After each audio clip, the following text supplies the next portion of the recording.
জোরে মার, জোরে।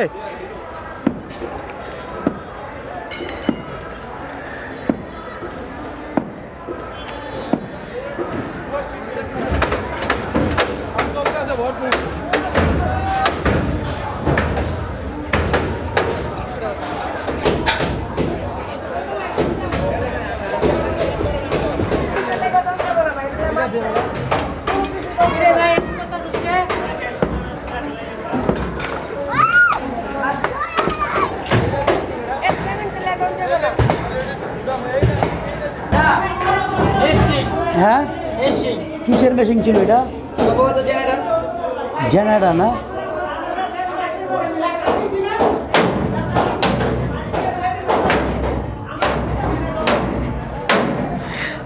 দর্শক, আমি যদি আপনাদেরকে একটু দেখাই, এটা ছিল আসলে স্বৈরাচারী হাসিনার জেনারেটর।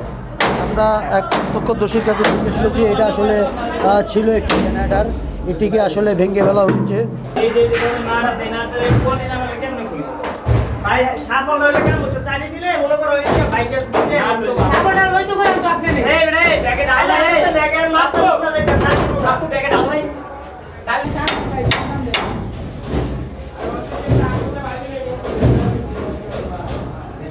এটা কি খুলবেন ভাই?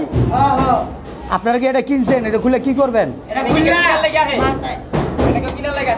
না, এটা কি করবেন খুললা? মানে এটা কি করবেন বলেন? বিক্রি করে ভালাইবেন? ও, বিক্রি করবেন না? এটা কি আপনারা কিনছেন না এমনি নিতেছেন? এটা কি আপনারা কিনছেন? না, এটা আমাদের কিনা না, কিন্তু আমাদের ব্যাট ট্যাক্সের টাকা দিয়ে এটা কিনছে। এটা আমরা নিয়ে যাব। নিয়ে যাবেন? নিয়ে কি করবেন? বিক্রি করবেন? আপনাদের মাল নিয়ে ইন্ডিয়া বানিয়ে দিব। ইন্ডিয়া স্বৈরাচারী হাসিনার বললাম না, মুখটা খারাপ করলাম।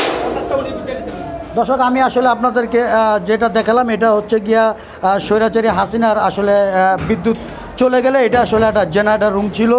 তো যখন ওনার বাড়ির বুলডোজার কর্মসূচি পালন করে, তখন এইগুলো আসলে পুড়িয়ে ফেলে এবং নষ্ট করে ফেলে। তো আমরা এই যে একজন প্রত্যক্ষদর্শীর সাথে কথা বলে যেটা জেনেছি, উনি আমাদেরকে জানিয়েছেন যে উনি আর কি বলেছেন যে আমাদের ব্যাট ট্যাক্সের টাকা দিয়ে উনি এই বিলাসিতা তৈরি করেছেন।